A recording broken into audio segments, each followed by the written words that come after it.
All right, let's get David Lombardi's thoughts on it. Does a tremendous job covering the 49ers and is tremendously good with the numbers as well. Check him out in The Athletic. All the guys, Matt Barrows and Kawakami, and everybody does a great job with it. Follow David at Lombardi himself, YouTube channel. He's got different ways that you can check him out on social media, and always does a tremendous job. And he joins us courtesy of the Uma Guest Line. Hi, David. Hey, how you doing? Good. How you doing, man? I'm doing good. I'm doing really good. Are you running? I'm Are you out in at a Nashville lake? right now. Yeah, good. I want to know where you are.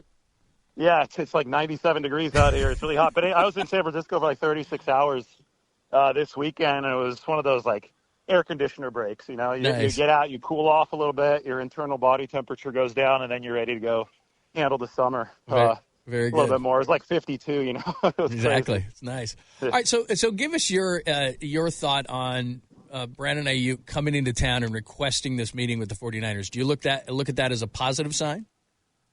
I think anytime you could get face-to-face communication, it's a positive sign. And the previous contract standoffs, 49ers were not getting face-to-face communication at this time. Now, the reason that was given, I'm guessing that came from Aiyuk or from his agent, Ryan Williams. The reason that was given was because supposedly Brandon Aiyuk was personally hurt by some of the 49ers contract offers. And I have to say, this was predictable a few weeks ago when Justin Jefferson got that deal that was just so far and ahead of anything that we had seen.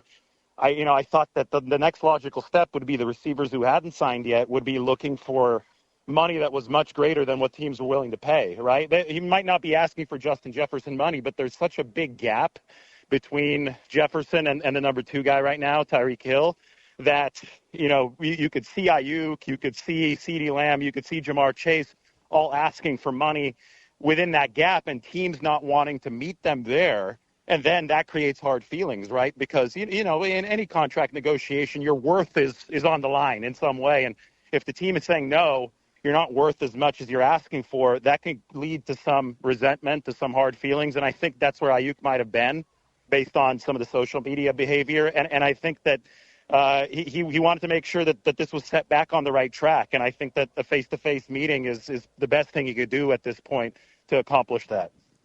David, the 49ers are comfortable with the uncomfortable in negotiation, as any good organization is.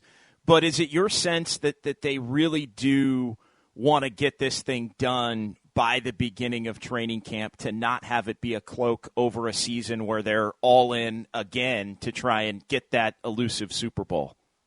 Well, comfortable being uncomfortable, I think, is a great way to put it. I like your choice of words. And I would compare it to, if we had to make a comparison to a quarterback standing in the pocket. And you have to wait until the receiver's open to throw the football. And it's going to be uncomfortable for the QB at some time. Sometimes you have to buy a little bit of time. You have to move a little bit. And sometimes you have to be willing to take the hit when you do throw the ball because that's when the receiver's coming open. So I think the 49ers are standing in the pocket. They stood in the pocket with George Kittle in 2020. They did the same thing with Warner in 21, Samuel in 2022, and Bosa in 2023. And I would say that the only one of those negotiations that, firmly landed in favor of the player was the Bosa one, because he had so much leverage just being Nick Bosa, and you couldn't really replace him. But in all the other ones, the 49ers have been able to stand in the pocket and figure out a deal that I thought was generally fair to both sides. But Bosa, I thought, clearly won his negotiation, $34 million a year, $88 million fully guaranteed money. There wasn't funny money in that deal. It was a lot like Justin Jefferson's from the Vikings. So what the 49ers have to do now is they have to set their price, which they've done, and there's no reason for them really to budge off of it, except maybe to sweeten that offer a little bit if that's what it takes to get Brandon Aiyuk in there in time, so you don't want to disrupt training camp. But with the leverage that they have, and almost all of it is in their corner, they have to continue thinking about their big picture long-term plan. And you got to pay Brock Purdy. There's going to be a lot more to do to maintain this roster. You can't just jump off script because you feel a little bit uncomfortable right now and pay Brandon Aiyuk what turns out to be unsustainable money, because paying him might end up compromising the structure of the roster down the road. And I think the best way to remember and frame this is that they're in the business right now of rewarding Brandon Aiyuk a season early. He's already under contract for 2024 at a very good rate for the team at $14.1 million. So anything that's being negotiated right now is a reward for Brandon Aiyuk for the great work that he's put in developing over the past 4 years. And when it's viewed from that lens, the ball is in the team's court, and hopefully you can find a way to make this work for both parties. Well explained. David Lombardi is joining us. We're talking about the Brandon Aiyuk situation, requested a meeting with the 49ers yesterday. It's Pop and Lund on KNBR AM and FM San Francisco, the sports leader, a Cumulus media station. I want to go back to something you said there, because they're at the point, you mentioned Brock Purdy, they're at the point where they can't keep everybody. So when you look at Brandon Aiyuk and then you start thinking about, okay, Ward is going to be up at the end of the season, Demo is going to be up, Afunga, all these guys, somebody's not going to fit into this equation. So if they sign Aiyuk and decide that, okay, that's how we're going to distribute our money, can they sign Ward and Demo next offseason and Purdy? And, who are they going to start losing here if they sign Aiyuk? If this draft class pans out, and that doesn't necessarily mean that this draft class has to develop superstars right away. You'd hope that you get a nice fixture, and maybe in Ricky Pearsall or somebody else 2 or 3 years down the road. But if this draft class turns into affordable, productive depth, which is just as important to a football team's Super Bowl chances as the star power at the top, you've got to have both of them to get the whole way. But if this draft class is able to do that, I think that the 49ers window to continue expanding their A-list core will continue growing with the growing salary cap. So then it's a question of how long will the salary cap keep on spiking in the NFL, because that's the wave that the 49ers are riding right now. You're seeing with their contract structures, they're just creating all these signing and option bonuses. Sometimes, as I think with McCaffrey's contract, it was a triple bonus structure. So they're staggering the cap hits and they're extending them into the future. And it's like taking out a zero-interest loan. People are like, the bill's going to come due. Well, it's not like they're paying interest on this money that they're pushing into the future. So they have higher cap hits set for these star players in seasons where the cap is projected to be higher. So it makes complete financial sense, and it's sustainable as long as the salary cap keeps on growing. So to answer your question, the draft class has got to work out, because then you get into the dangerous territory, if it doesn't work out, of having to pay a premium for free agents to fill depth roles. And I think that's where their plan would hit unsustainable water. But I think it's sustainable as long as the depth of your roster is on a rookie deal or on a cost-controlled deal, because then you have that rising cap to be able to fit the veteran contracts into.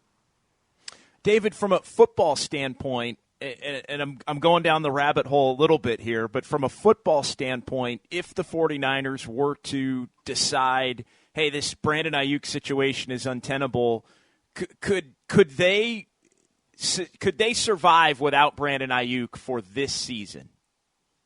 Well, it's all about maximizing your chances to win a Super Bowl. I think they have the strongest roster in the NFL, so if you take one receiver off of it, even if he's your best receiver, I do think they could still win the Super Bowl. But do I think they'd be odds-on favorites? Do I think they'd be favorites in all 17 of their games as they are right now?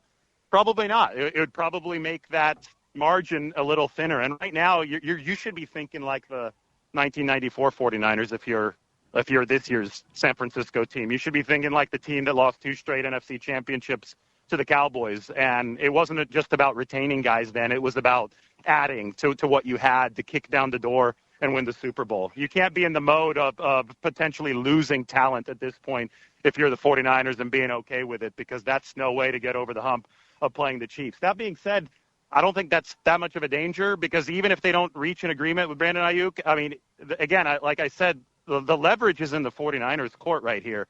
He's got to show up at some point and play the season to get his money, and B, to make sure his contract doesn't toll to 2025, right? If he doesn't show up by the deadline, then this doesn't count as an accrued year for Brandon Aiyuk. So all of the power is on the team's side here. And again, hopefully cooler heads can prevail and they could find a way to reward Brandon Aiyuk at a price that's sustainable for them. David, do you ever see a scenario in which the 49ers would trade him at this point? Again, they've got to be in the mentality of the 94 Niners, and that is get better now. So the reason why the trade rumors made more sense before the draft is because theoretically somebody like Brandon Aiyuk would have been able to command a valuable draft pick that could turn into a player that could make the 49ers better at another position. So now the draft is passed, so the only way that trading Brandon Aiyuk would make the 49ers better now in order to beat the Chiefs in 2024 is if they get a player in return or a couple players in return. That's just so hard to execute in the NFL, though, with the cap. You don't see player-for-player trades, especially of a big magnitude, all that often. So, yes, I could see it, but I have to say that it would seem really, really unlikely. Great stuff. David, thanks for taking the time, man. I know we're going to see you soon at training camp, but you're always great to us. We appreciate it. Thank you so much. Yeah, of course, guys. Thanks. Have a great day. You too.